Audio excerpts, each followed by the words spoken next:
morning, everybody. How you guys doing today?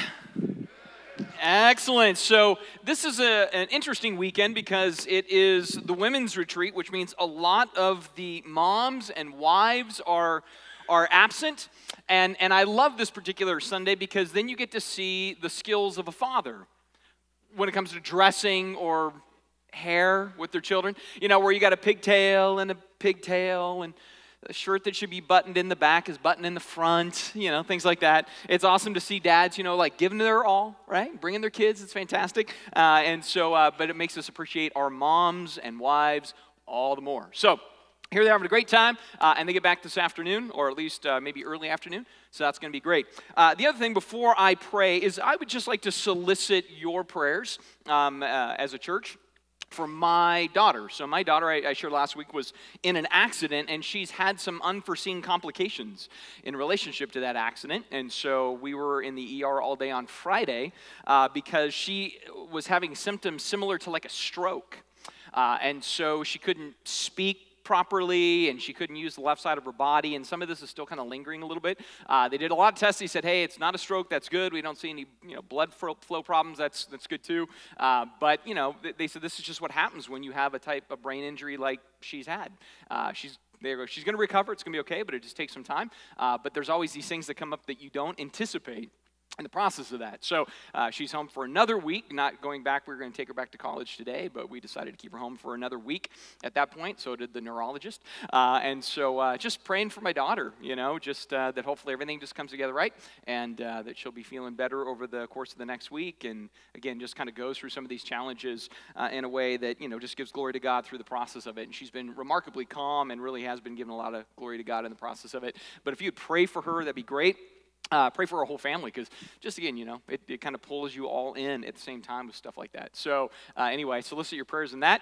Aside from that, I'm going to go ahead and pray now, and we're going to get underway as we continue our series as far as looking at the Exile and looking at Daniel. Let's go ahead and pray together. Jesus, man, I thank you for the fact that you're the God who is sovereign over all.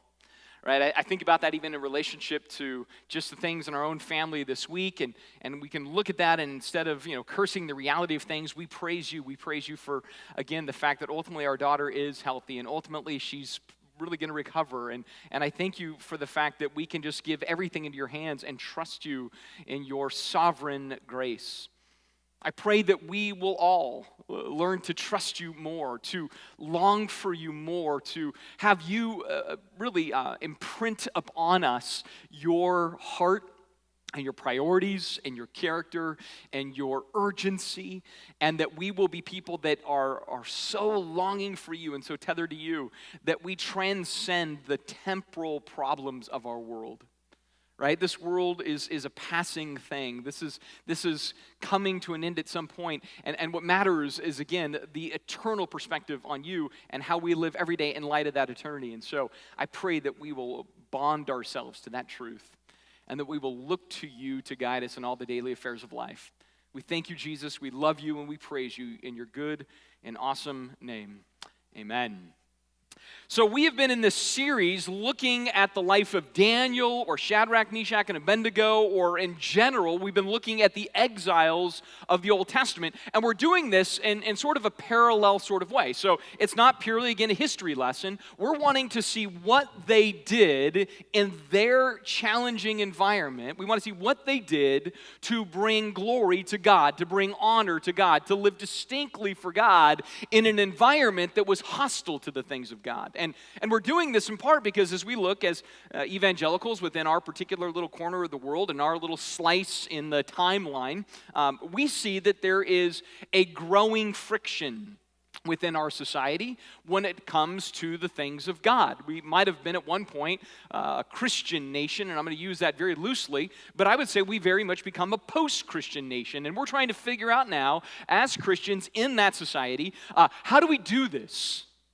How do we continue to be engaged and be involved and yet honor God? And how do we respond to some of the challenges that we face? Now, kind of in light of that, I think some questions that I'm thinking about for today is maybe foundationally questions like, in light of what's going on, is it even possible to see a shift back to a more Christ-exalting or Christ-centered society? Is it possible for us to bring that kind of transformation? Is it possible for us to be a catalyst to this kind of emergence of Christ again within our society? Is that something possible? Can we bring positive change? Those are those questions that we want to wrestle with. I think we should wrestle with. It'd be very easy to just give up hope and say, oh, no, you can't turn it back, man. Once it's gone, it's gone. That ship sinks, it's over. But I don't think that's really what we're called to do. We should be pondering, all right, what are the things that we do to be an influence and a change force? Now, in light of that, I think there's a number of things we could probably ponder. We could say, well, maybe some of the tools that we need to get engaged in are things like politics, right? And be a part of that process and be a force for change with that kind of authority in the strata of our society. And others will say, no, it may not be politics. They'll say, get involved in the media, right? Because the media shapes the minds of Americans, commercials and television shows and magazines and movies. And so the more that we embed there, the more we leverage that, the more there may be transformation. Others will say, no, it's in technology, because technology is the conduit for all information and informing. Others will say, no, we should get involved in the education system. We should become the teachers at the collegiate level as well as in the public system. We need to bring Christ to those environments. And there's a whole list of things where we say, this is where we should do it. This is how we should engage. These are the places of involvement. And I'm going to say that all of those are legitimate. And in fact, we've learned that in this series, that instead of saying we want to pull away from society, what we're saying is, no, we need to become more engaged in society, more immersed in the environment. We need to be in places where there can be influence, and with the influence, then we share Christ. And that's ultimately why we want to do what we do.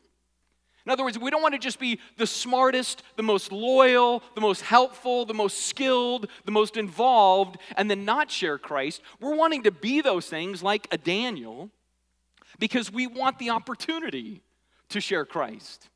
We want to leverage our skill. We want to leverage our abilities and our knowledge so that we have that moment where we can say, now let me tell you about my God. Let me share my God. And people are probably more apt to hear that because, again, they see the quality of your life. They see the determination you have in things. And then from that, again, it's just a little bit more of an authentication of what you hold dear. And so we want that to be true. So we should be involved everywhere. All of those things are opportunity for transformation and change. We can bring those things to the culture, and that's good. But I don't believe that all of those collectively are the most compelling way that we bring change.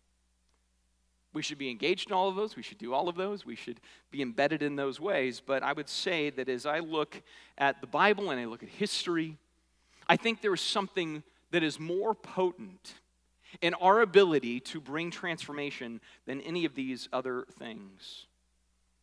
It's so potent, in fact, that God has used it repeatedly to spark revival and to see many, many people compelled to Him.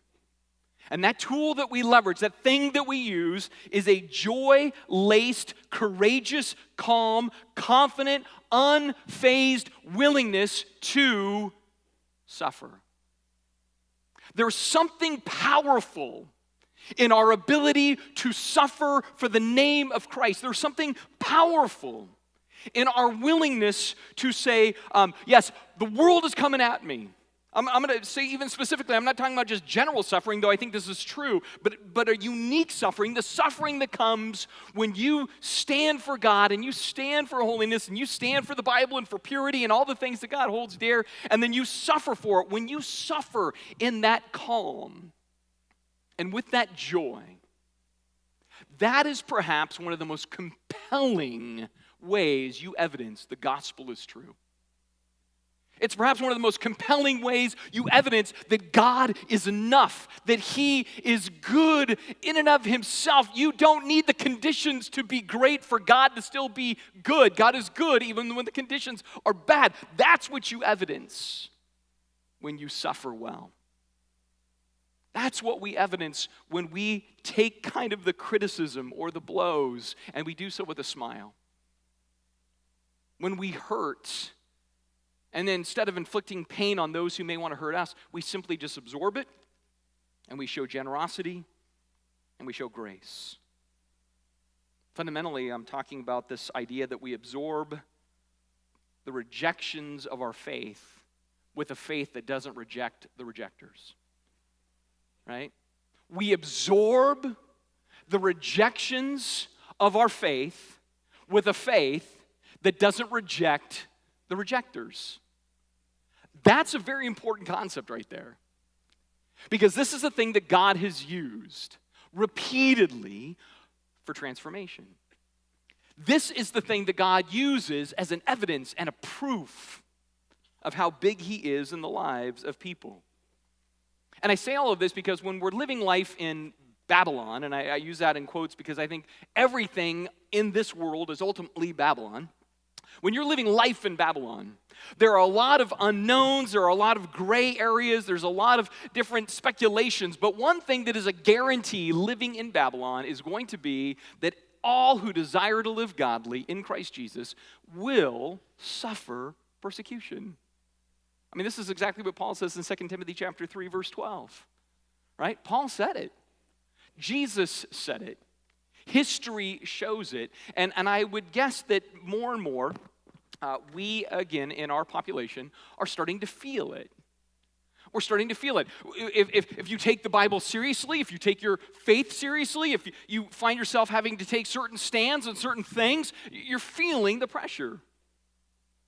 You know that there are different opinions that are floating around out there today, and there are opinions that challenge directly what you hold dear, right?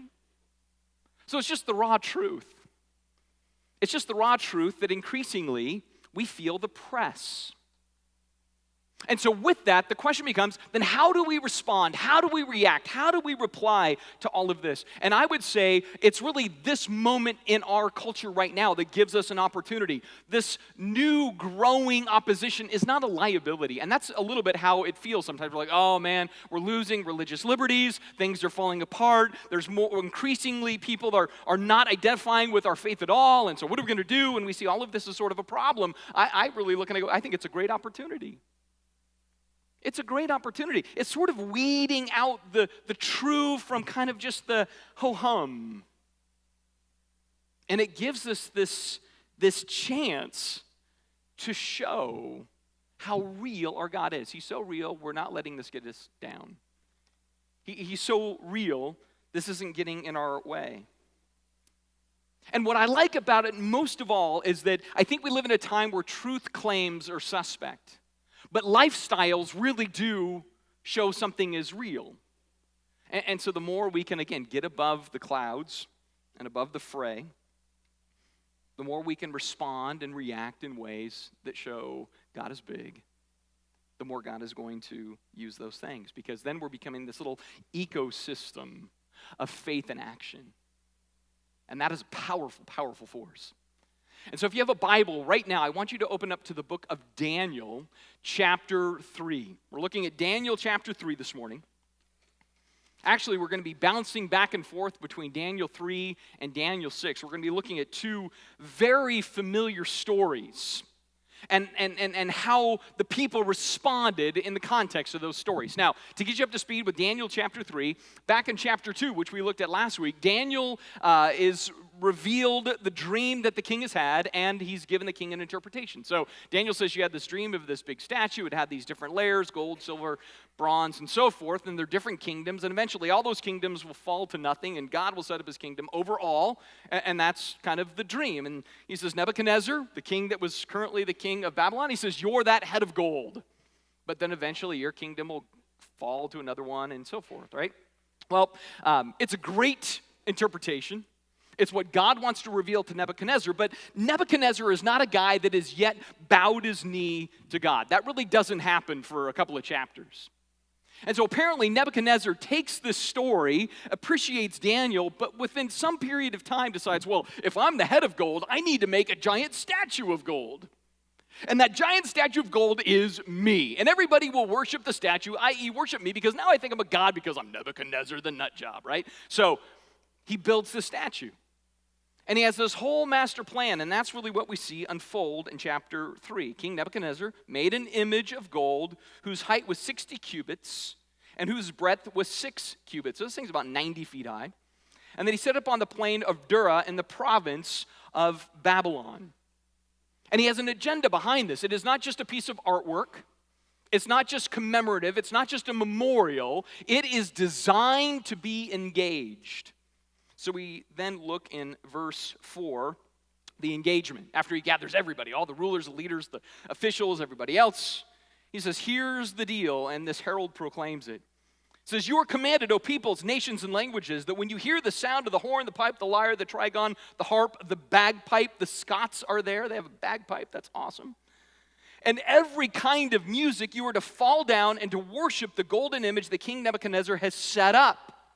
And whoever does not fall down and worship shall immediately be cast into a burning fiery furnace. This guy's a unifier, right? That's what he is. I couldn't help the other night when I heard Trump say that. I'm a unifier. I'm like, so is Nebuchadnezzar, all right? Like, he's real simple. All you different people, you all have different ideas, different thoughts, different beliefs, different ways of perceiving our world. All of you, though, here's the deal. You're all going to think like I think. And you're going to believe like I believe. And you're going to do as I do. And if you do not, it's death. That's a powerful motivation for unity. It's a forced unity, obviously. But that's what he threatens. So what happens? Verse 7, therefore, as soon as all the people heard the sound of the horn, the pipe, the lyre, the trigon, the harp, the bagpipe, every kind of music, man, they worshiped. Right? I mean, that's what you do when you're threatened in that way. Now, what I find interesting about this is if you made a modern parallel, I mean, this whole thing is designed to be a very powerful media type tool. Right? So the music swells, the image is powerful, the energy is palpable. And so everybody's like, yes, I just want to go that direction. Yes, I want to ingest this idea. Yes, I'm just going to go with the flow on this one because everybody's going with the flow. Right? It's just, again, like a powerful media mechanism. And that's what it's designed to do. They want everybody to go where the culture's going. They want everybody to be compelled to a direction.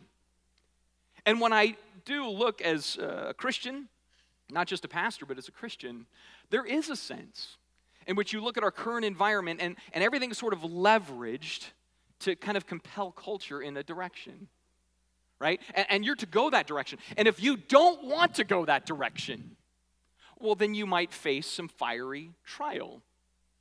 If you don't want to embrace the narrative, if you don't want to just give wholehearted approval to everything that's approved, you're suddenly going to be finding yourself in a difficult position. So there's a lot of pressure here to conform. So then we get to verse 8. It says, therefore at that time certain Chaldeans came forward and maliciously accused the Jews. They declared to King Nebuchadnezzar, O king, live forever. You've made this decree. You've made this statue. Everybody's supposed to bow down, and whoever does not bow down, they're going to be thrown into the fiery furnace. It says in verse 12, well, there are certain Jews whom you have appointed over the affairs of the province of Babylon, Shadrach, Meshach, and Abednego. These men, O king, pay no attention to you, and they do not serve your gods or worship the golden image that you have set up. So instantly, they're singling out. And I think there's some things to just highlight here really quick that I think stand out, at least to me. Here's the first thing when it comes to opposition. Opposition often will want to zero in on one of two things when it comes to God's people who want to live for God's name, in God's ways, for God's holiness. When people really are living distinctly for Jesus, I don't mean being jerks. I don't mean being legalistic punks and thugs. I mean, people that are just humbly loving the holiness of God. When that happens and you're living in that way, one of two things is going to happen. They're going to call you out on one of two issues. They're either going to call you out when you're hypocritical because you're not living up to your standards, and that's one that they love. Or the other is they're going to call you out when you're consistent and you're not living up to their standards. Right? So either one of those is always going to be in play. When we think about this as Christians and we're out there in the real world, in our neighborhoods, at work, at school, wherever, we have to realize that there is this thing that's always sort of turned on in the lives of those who don't necessarily approve of God's holy standards. So they're going to be looking at Christians and they're going to wait either for the hypocrisy to say, you don't live it, or they're going to wait for you to live it, and then they take an issue with the fact that you don't comport to their vision for life. So you just sort of have to embrace that they're always looking for one of those two things to, kind of trigger. That's one thing that's going on here. Another thing that I find interesting is while these guys come forward and they say, hey, we're just concerned about the welfare of the unity of our culture, the reality is that really they just have more of a hatred than anything. They're maliciously accusing here. So they're going to come across like, we just want good for everybody. But at their core, there is this sense of resistance to the things of God. Another thing that's interesting is while this whole thing is designed to be inclusive, it's bigoted. Right? So everybody is worshiping the same. Everybody has the same moment of bowing down except these Jews. And sometimes the people that claim inclusiveness will be the least inclusive, and when you don't get included in their inclusiveness, you become a derogatory in their vocabulary. And so now these Jews, these outsiders, right? They're on the hot spot. And while they're even claiming tolerance and unity in this whole thing, really it's just intolerant and divisive. They don't pay attention to you. They don't care. I mean, they're way overstating this. And these guys have been serving the king for years. These guys are not bad guys. There's just this one event where they go, we can't do this one thing. But that one thing is enough of a thing. And sometimes that's really how it plays, right? There's one thing that's enough of a thing to where it's like, okay, you guys are now bigots, you're intolerant, you're difficult, you don't love our culture, you don't like where it's going. And so we're putting the spot on you. We're painting a target on your chest because you don't fit. Does this sound familiar? I mean, to me it does, right? This is why I love Ecclesiastes. There's nothing new under the sun. There's nothing new in Babylon. Babylon's always Babylon. The tools of Babylon are always the tools of Babylon. The responses to holiness in Babylon are always the same responses. Holiness is offensive, even when you don't intend to offend. Even when you say, listen, I'm not even trying to cause trouble. I don't think it was like on the day that everybody bowed that Shadrach, Meshach, and Abednego went to the front of the crowd and just did this. I don't think that's what they did. They probably tried to get as far back as possible. They weren't trying to make a spectacle. They weren't trying to make a big deal. They weren't trying to make a statement. They were just trying to obey their God. But it's enough for them to get zeroed out. And now they have this whole problem on their hands. And it's not just, quote, a Babylonian problem as far as the literal Babylon, right? This happens later in Daniel chapter 6. In Daniel chapter 6, it's a completely different situation because it's not the Babylonians at that point, it's now the Persians. And the Persians operate a little bit differently. There was more laws, there was more rules. The king was bound to the laws that he created. He couldn't just kind of pull a Nebuchadnezzar and do whatever he wants. There was a little bit more stability when the Persians took over from the Babylonians. But in Daniel chapter 6, you see something kind of similar unfold. So, the Persians take over. They meet Daniel, who was working for the Babylonians. They go, this guy's good, he's smart, he's wise. Daniel's ready to work for anybody because he's just that kind of guy that says, God, wherever you have me, I'm going to excel. And so he excels, and therefore it says in verse 3, says, then this Daniel became distinguished above all the other high officials and the satraps because of the excellent spirit that was in him.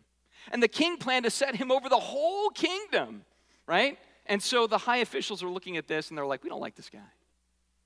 Right? Man, this guy, he thinks he's all cool and smart, and the king likes him, and they're kind of jealous and envious, and that's going to happen too. If you work really hard for the name and glory of God and whatever you do in life, there are going to be people that look at that and feel threatened by you. Right? If you excel, you're a threat. That's why we have phrases like teacher's pet, or boss's pet, or brown noser, or suck up. Right? All of these are familiar, right? It's for the hard workers, with people that aren't working as hard. That say, that's what you are. So Daniel's a hardworking guy. These guys don't like this hardworking guy. They feel threatened by this hardworking guy. So they're trying to find something to bring a complaint against Daniel regarding the kingdom. It says, but they could find no ground for complaint or any fault because he was faithful and no error or fault was found in him. right? So this guy, again, he's just a hardcore servant. So then the men said, well, we cannot find any grounds for complaint as far as his work, his ethics, his conduct. They said instead we're going to have to find it in connection with the law of his God, right? Now what I like about this is clearly Daniel's faith was public. They knew where to target, right? This guy has an outspoken, genuine faith in his God. So what we need to do is we need to take something in his faith that he cherishes and we need to make it illegal. And if we can make something in his faith illegal, then becomes the challenge. That's the way we can frame him because we know this guy's so godly. He's going to obey his God over obey the law. That's how much character this guy has publicly. So they go, all right, we got to come up with a way to find something in his faith that is illegal. So then what happens? Verse 6 says, then these high officials and the satraps came by agreement to the king, and they said, oh, King Darius, live forever. All the high officials of the kingdom, the prefects and the satraps, the counselors and the governors, are all agreed, except Daniel, right? I mean, he's a high official, but they've not included him in this. They all have agreed that the king should establish an ordinance and enforce an injunction that whoever makes any petition to any god or any man for 30 days, except to you, O king, shall be cast into the lion's den. Let's just make an expression of Daniel's faith illegal, and then we'll watch Daniel fall. Again, this is familiar to me. Let's just make certain expressions of faith illegal, and then that's how there can be the downfall. So I'm doing all of this to set up the parallels with the two stories, right? There are going to be sources or forces or personalities outside of the sphere of God's agenda, and they're going to seek to manipulate the environment to force a hostility against the people of God, because the people of God represent the holiness of God, and the holiness of God can be offensive to people. And so they have this whole perfect setup. And again, I highlight that because, again, I think sometimes in our own environment, we feel that same kind of thing underway, right? And so Daniel's faith is opposed in Persia. And then you have Shadrach, Meshach, and Abednego. Their faith is opposed in Babylon. Now the question is, what happens next? All right? So here's Shadrach, Meshach, and Abednego. They don't bow. They've been ratted out. I'm going to call them the three bold ones here amidst an entire population, because there's no reference to any other Jews that stayed standing, right? So there's probably a lot of Jews who are like, I'm just going down, man. But these guys stay up, so they're the bold ones. They're the three Musca Jews here. That's what they are. It says in verse 13, then Nebuchadnezzar, in furious rage, commanded that Shadrach, Meshach, and Abednego be brought. So they were brought before the king. Right? And Nebuchadnezzar answered and said to them, is it true, O Shadrach, Meshach, and Abednego, that you do not serve my God or my gods or worship the golden image that I have set up? Jumping down a little bit into verse 15. If you do not worship, you shall be immediately cast into the burning furnace. And who is the God that will deliver you out of my hands then? That's really what he's getting at. Now, part of this is interesting because Nebuchadnezzar is shocked by the conduct of these guys. Like, he doesn't even get it. And that's what I'm going to say. There are going to be times where you're going to stand for something, you're going to believe something, and the world around you will literally be shocked at what you're doing or what you believe. They'll scratch their head. They're like, we don't even get it. It's not like they're even trying to just be oppositional. They just look and they go, that's just crazy. You think that, you believe that, you own that, you do that. You think that book is archaic and weird and superstitious and filled with problems. You hold to that? That is bizarre. You hold to the ethics of this Bible, you're really? Man, that's old school. That's bigoted. That's biased. Right? There's going to be those things. And so the king, it's not just that he's angry. He just doesn't get it. He's like, I don't even see where you guys are coming from. That's part of the problem, right? He's just dumbfounded. And sometimes the world around us will be dumbfounded by our beliefs. But what's also true is when the world is dumbfounded by our beliefs, but they disagree, they will attempt to use force. Some type of force, legal force, monetary force, verbal force, some kind of force.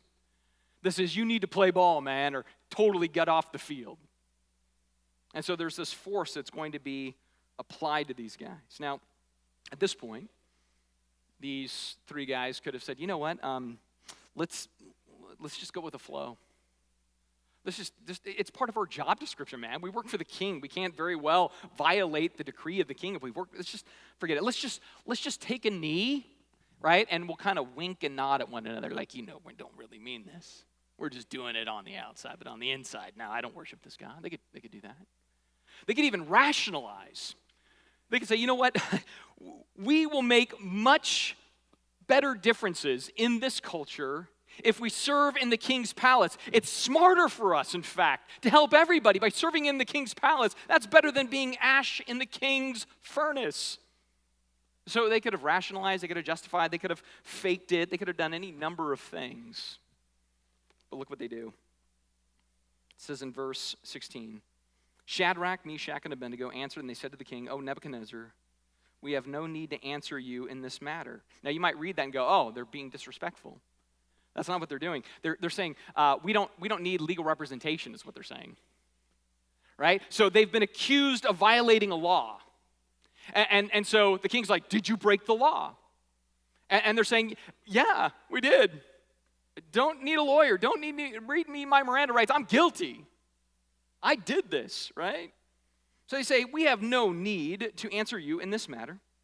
If this be so, our God whom we serve is able to deliver us from the burning fiery furnace, and he will deliver us out of your hand, O king. But if not, be it known to you, O king, that we will not serve your gods or worship the golden image that you have set up. I love this here, right? Because they say, you know what? We know our God could rescue us. We don't know if he would, but he knew he could. But what's really cool about this is it doesn't matter to them anyway. It really doesn't matter. Whether our God rescues us or he doesn't rescue us, we're already resolved on this matter. Holiness matters more to us. Being honorable before our God is more important than being acceptable to you.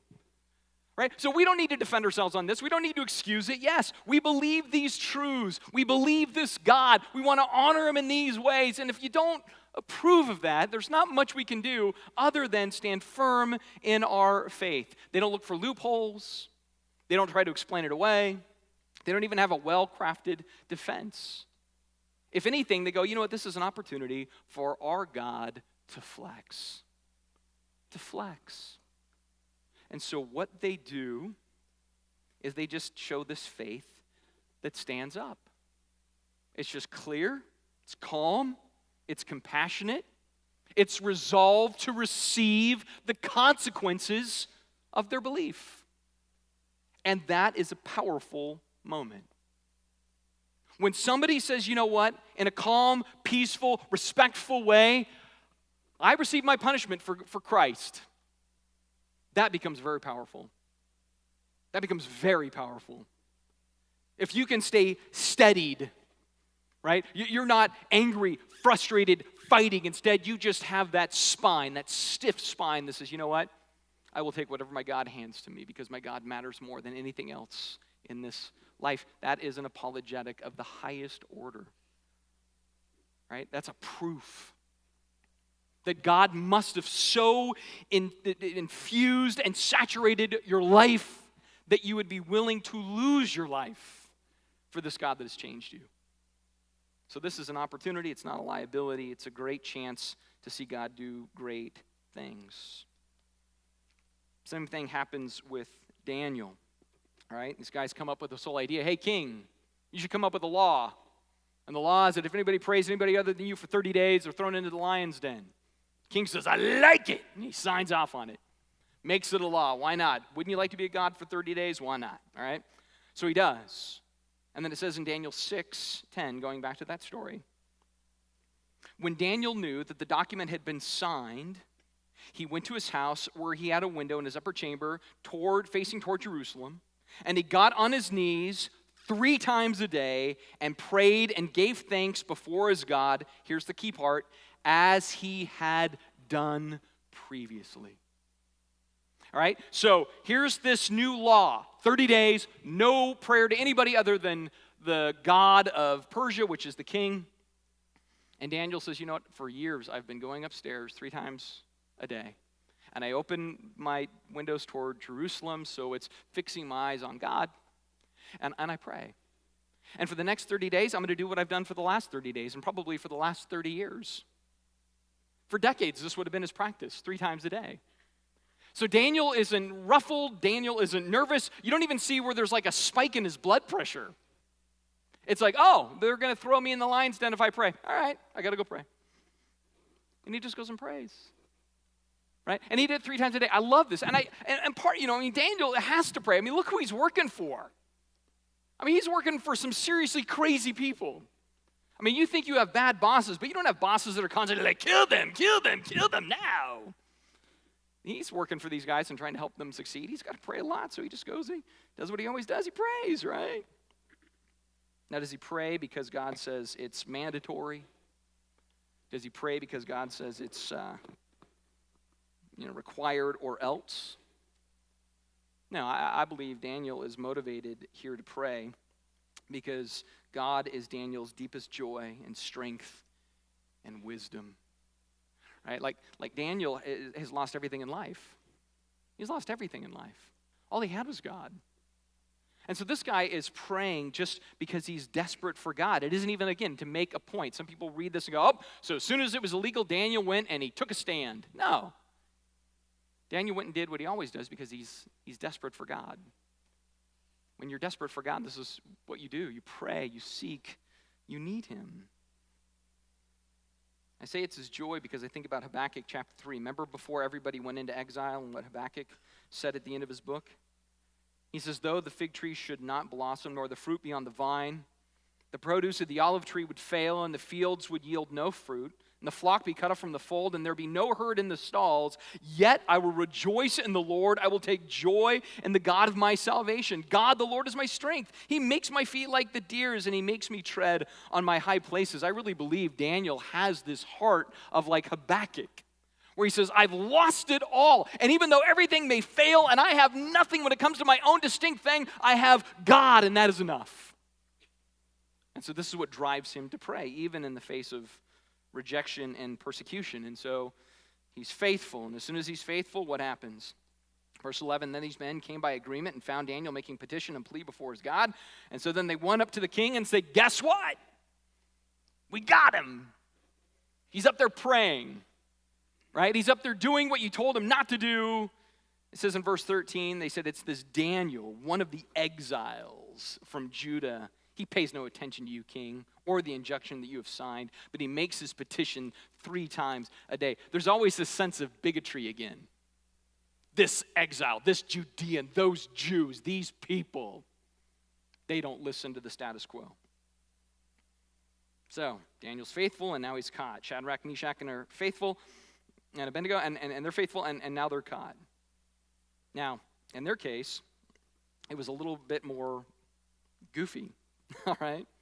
So, Nebuchadnezzar, in verse 19 of chapter 3, bouncing back and forth between the 2 stories, right? They said, hey, just so you know, we're not going to worship no matter what. I'm not trying to be rude here. We just can't do it.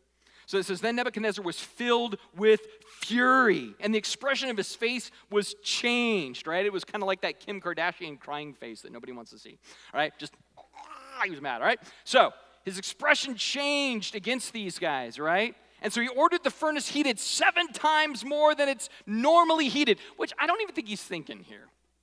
You know, he's just so angry. Just fire it up instead of going like, bring it down to about 150 and throw him in there for a while, because that would be bad. Because he would feel it for a while. You get it 7 times hotter, it's just like, that was it. But he's just mad. He's not thinking it through. He just wants it done, right? So he says, get this thing fired up 7 times more than it's usually heated. And then he ordered some of the mighty men of his army to bind Shadrach, Meshach, and Abednego and to cast them into the fiery furnace. Now, what is interesting to me here is, again, Shadrach, Meshach, and Abednego are not trying to mount some personal attack against the king with their not bowing. But sometimes, you ready? When you stand for holiness, it's just taken as a personal attack. It's interpreted that way, right? You just believe a truth. And even though you didn't say to the person, and I accuse you of violating this truth, just by believing it, standing for it, supporting it, they can take it personally. That's really what the king is doing at this point. He's taking it very personally. And so he binds and he throws. Realistically, he didn't need to do that. realistically, these guys would have walked into the furnace, right? Because they're already resolved. If this is the decree, if this is the end game, yeah, I'll willingly go to my death. There's no fight on their part with this. I think all of this is just overkill because the king is frustrated. But I love it because you never see a hint of fearfulness or defensiveness. They're not insulting the king on their way to the flames. They're just walking. They're just going, right? There's a willingness. I think about even some of the images we saw of the Christians that were beheaded by ISIS, where there was very much a sense of peace on their part. There was peace. I'm not saying, hey, awesome, but what I'm saying is there was this sense of resolve. They trust their God. Persecution comes to those who are faithful to him. They understand that. And so just that alone is a catalyst to say, this faith must be real. And it's been amazing. There's even stories coming out right now from the Middle East as Christians were just willfully giving their lives for Christ, that people were coming to Christ through that sacrifice. Right? Martyrs are a powerful agent for the gospel. And so when there's a sense of fearlessness and calm for Christ and suffering, again, it's powerful. So they're submissive, they're honorable, and they go because they say, our faith is greater than your threats. Our God is bigger than your power. So again, it's a powerful apologetic, right? They accept being rejected without being dejected. So verse 21. It says, then these men were bound in their cloaks, their tunics, and their hats, and their other garments, and they were thrown into the burning fiery furnace. Because the king's order was so urgent, however, those who took Shadrach, Meshach, and Abednego up, they also were incinerated in the process. I'm sure the king's like, ooh, should have thought that one through. All right. But they were all three thrown in, and they fell into the burning furnace. All right. Now here's what that means. When you find rejection, you find persecution, sometimes God doesn't rescue you from the fire. All right? Sometimes God does not rescue you from the fire. In fact, I would take it a step further and say, there are times where God says, the fire will glorify me more than you being delivered from being thrown into the fire. The fire will glorify me more. The pain will glorify me more. The suffering will glorify me more. Your hardship will glorify me more. I know we don't like that. We want to escape that truth. But there are so many times where God says, I am most glorified in the suffering. Ask Jesus. God is so often glorified in the suffering. Reminds me of 1 Peter chapter 4. Peter says to the exiles of his community, he says, beloved, do not be surprised when fiery trial comes upon you to test you as though something strange was happening to you. But rejoice insofar as you share Christ's sufferings, that you may also rejoice and be glad when his glory is revealed. If you are insulted for the name of Christ, you are blessed, because the Spirit of glory and of God rests upon you. When Peter writes this, I firmly believe he's thinking about Shadrach, Meshach, and Abednego as he writes it. He's writing to exiles. He's using the terminology of Babylon. He's referring a lot to that whole season of the Israelites. And so with that, I'm sure when he says fiery trial, he'll be like, remember like those three guys who went into the flames, right? He says, don't be surprised. Don't be surprised by the fire. In fact, when you're there, rejoice. That's what he says here, right? Rejoice. And why do you rejoice when you're in the fire? Because God's with you, right? Isn't that what he says here? Because the Spirit of glory and of God rests upon you. That's why you're blessed. That's why you should rejoice. That's why you should be glad. That's why there should be rejoicing. That's why you shouldn't be surprised. It's a fiery test. That's okay. God shows up in the fiery tests. Going back to Daniel 3, verse 24. It says, then Nebuchadnezzar was astonished, and he rose up in haste, and he declared to his counselors, did we not cast 3 men bound into the fire? And they said, it's true, king, we did. He answered and said to them, but I see 4 men unbound walking in the midst of the fire, and they are not hurt, and the appearance of the 4th is like a son of the gods. Well, maybe how about just son of God? Here's what I dig about this. God may not rescue you from the fire, but he can make you fireproof. right? God may not rescue you from the fires in your life, but he can make you fireproof. He can give you what you need for the fiery trial that you're in. Doesn't mean it's going to be carefree, it's going to be painless, it's going to be convenient. Doesn't mean any of those things, but boy, he can make you fireproof, and he makes these guys fireproof. And he's amidst them. God is with them. This is Jesus before he is incarnate, hanging out with these guys in there. God is making them fireproof in their lives, right? And I love this because they're just standing there. In fact, in a weird sort of way, the safest place for these three guys right now is in the fire. You ever think about that? Like, that's the safest place on earth. Nobody can get them. And so I'm even like wondering if they're just like, how long do you think we stay in here, you guys? You know, like just, I don't know, man. They just got a chair? No, I got incinerated. We can't sit down. But, but they're just in there. And they're protected. And they're safe. When God has you in that place, when God is with you, you're safe, man. You're indestructible when God is with you, no matter what happens in this world. You are indestructible. And so they just stay in there for a while, right? Well, finally, Nebuchadnezzar says, why don't you come on out, right? Verse 26. He says, servants of the Most High, come out and come here. And so then Shadrach, Meshach, and Abednego came out from the fire, which has just got to be fun. They were like, should we go? Yeah, he's probably settled down now. And so they just head out. And I love this because they're still obedient to the king, right? I mean, at this point, they could have all kinds of swagger. Like, yeah, I didn't see that coming, did you, buddy? Right? Who's in charge now? Huh? I'm fireproof. Grab them, throw them in the fire, fellas. I mean, they don't do any of that, though. There's no vengeance. There's no retaliation.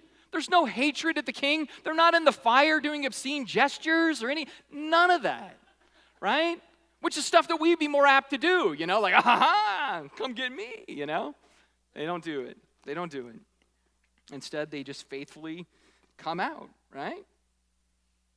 So then what happens in verse 28? It says, then Nebuchadnezzar answered and said, blessed be the God of Shadrach, Meshach, and Abednego, who has sent his angel and delivered his servants who trusted in him and set aside the king's command and yielded up their bodies rather than serve and worship any god except their own God. I love this. They trusted in him. That's the first thing. They trusted their God. They didn't trust their situation. They didn't trust their laws. They didn't trust their environment. They trusted their God, right? So he says they trusted their God. They set aside the rule of the king. They just personally excluded themselves. They didn't try to make some big protest about it. They just said, we can't do that. And then it says they yielded up their bodies, willfully surrendered. Again, like I said, they didn't need to be tied and bound and thrown. They would have happily just jumped because it was an opportunity for their God to flex. They had this willingness to face all of this with grace. It's powerful. Daniel 6. Same kind of things going on there, right? So back in Daniel 6, king says, all right, Daniel's prayed. It's off to the lion's den. Now, in this case, the king of Persia here, Cyrus, he's bothered by this. He likes Daniel. He feels like he did get kind of duped by people, right? But nonetheless, the law is the law, and Daniel has to go into the lion's den. And so he goes, and in verse 21, we see where the king comes, and they roll away the stone, and he's yelling in, Daniel, are you there? This is in verse 21. Then Daniel said to the king, O king, live forever. My God sent his angel to shut the lion's mouth. Same angel from chapter 3. It's Jesus incarnate. All right? It says, my God sent his angel to shut the lion's mouth, and they have not harmed me, because I was found blameless before him and also before you, O king, and I have done no harm. So the king was exceedingly glad and commanded that Daniel be taken up out of the den. So Daniel was taken up out of the lion's den, and no kind of harm was found on him because he had trusted in his God. I love that little part where it says, because I was faithful to him and to you. I was faithful to my God by honoring him, and I was faithful to you, king, by honoring you by willfully going to the lion's den. Right? These guys keep doing the same thing. When it comes to rejection, they don't fight, they don't protest, they don't get angry, they don't curse, they don't do anything. They go, yeah, this is what I believe. Take whatever action you need to take, because that'll be an opportunity for God to show himself strong on my behalf as well. So they just go with that. And so Daniel is honorable. Shadrach, Meshach, and Abednego, they're honorable because they realize that it's opportunity. It's not liability. It's opportunity. This is the stuff that God uses. In Matthew chapter 5, Jesus unpacks this concept pretty thoroughly. He says in verse 11 of Matthew chapter 5, "Blessed are you when others revile you and persecute you and utter all kinds of evil against you falsely on my account. Rejoice and be glad, for great is your reward in heaven, for so they also persecuted the prophets who were before you." None, the least of which would have been Daniel, Meshach, Abednego, all those guys. I mean, like this is just what happens. But what's he say? He says, rejoice, right?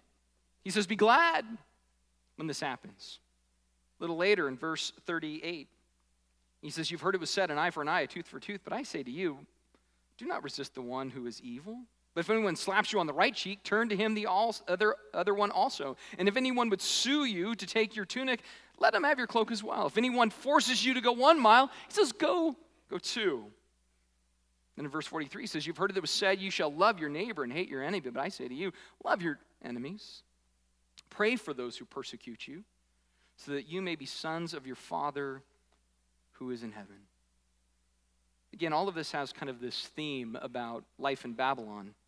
And so we've said all the way through the series, there's these things that we do, right? We do self-evaluation, we seek the common good of the city, we do so with ingenuity and loyalty and focus. We make much of God when we have the opportunity, and when we make much of God, and sometimes it backfires on us, and the people hear that and don't want the God that we make much of, and we face persecution, here's the responses to that in Babylon. We take it with dignity, we take it with courage, we take it with hope, we take it with grace, we take it with faith. We believe God will use that conviction and courage and civility and character and calm for his glory. I saw this firsthand just in the last year or so with the bakery owners in Oregon that were sued for not wanting to make a cake for a lesbian couple. And there's a lot of things that have gone around that story, but there was this one particular interview that I watched that was fascinating. They asked the couple to read a lot of the online comments about them, right? And they were hostile. It was like, go to hell, die, you bigots. I mean, there's a lot of things in there that were pretty cruel. And so they asked them, so what do you think about everything in light of that? And they say, we just pray for those people and love them. We just pray for those people and love them. They didn't say, well, let me tell you a thing or two about these idiots, right? Which would be easy to do. But instead, they take Matthew 5 seriously. And they go, no, we're going to love our enemies. The ones that are suing us, the ones that are causing us all kinds of pain, and we're losing our business, and we have all kinds of bad press and everything else, and we're getting fined these crazy numbers. You know what? We're going to say we love those people and we pray for those people. That's powerful. That's a hard apologetic to argue against, right? So what eventually happens with Daniel and company? Well, for Shadrach, Meshach, and Abednego, right? After the king is so surprised, he says, "Therefore I make a decree," verse 29, "any people, nation, or language that speaks anything against the God of Shadrach, Meshach, and Abednego shall be torn limb from limb." This guy's still kind of temperamental. Let's call him that. He says, "And their houses will be laid ruins." Not just going to kill you, going to destroy everything that you hold dear. Right? "For there is no other God who is able to rescue in this way." It's a witness. It's a witness. You see the same thing with Daniel in Daniel chapter 6, right? So in that particular section, how does the king end up with everything? He says, "Man, I make a decree that all in my royal dominion, all the people who tremble and fear, that they are to do so before the God of Daniel," right? "For he is the living God. He endures forever. His kingdom shall never be destroyed. His dominion shall never come to an end. He delivers and rescues. He works signs and wonders in heaven and earth. He is able to save Daniel from the power of the lions." I mean, it's a testimony. It's a witness. It's an opportunity. When you face the fire, when you face the lions, when you stand in faith with grace and joy, it's potent. And so, our heart should be toward God. God, if this points to you, if this glorifies you, if this makes much of you, pour me out. Pour me out. And may I respond in the way that you would have me respond. I close with 1 Peter again, chapter 4. He says in verse 15, he says, "Let none of you suffer as a murderer or a thief or an evildoer or a meddler. Yet if anyone suffers as a Christian, let him not be ashamed, but let him glorify God in that name. For it's time for judgment to begin in the house of God. And if it begins with us, what will be the outcome of those who do not obey the gospel of God?" our prayer should be, you know what, make me a missionary ready for joyful rejection. Make me one prepared for that opportunity. Because when I take it, and I take it with a smile, and I take it with generosity, and I take it without this sense of I need to fight back, but I'll just absorb, because even that is a promotion of the gospel. And when we do that is a powerful agent to show how real our God is. Let's go ahead and pray together. Jesus, I thank you for the fact that you are a suffering God. I mean, you came to this world and you suffered. You came into this world and you were persecuted. You came into this world and you were rejected because you were holy. Even as you extended love, even as you extended grace, even as you extended truth and you gave opportunity for reconciliation, there was still opposition. In fact, right now, Jesus, even as we get ready for communion, I think about how communion, while it marks our unity with you, it also marks how you were rejected, how you were persecuted, how you came to your own and your own did not receive you, that you came as light into darkness, but the darkness runs from the light lest its deeds be exposed. And yet even in that, you still said, forgive them, they do not realize what they're doing. Even in all of that, you still draw people to yourself that have been your enemies. I think about Paul, who literally was persecuting your church and seeking to extinguish the flame. And yet in that persecution, that was the very thing that brought Paul to you.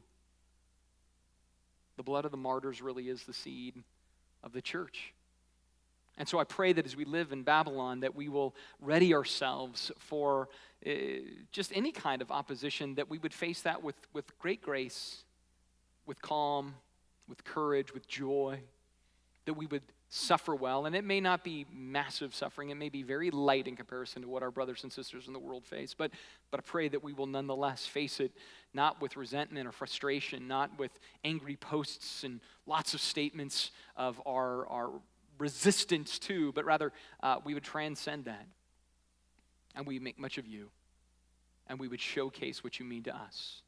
And that you are that dear and that generous and that kind. And we would show the same to our enemies. That we be like the Daniels or the Shadrach, Meshach, and Abednegos of life. Help us to be strong in you in that way. In your name.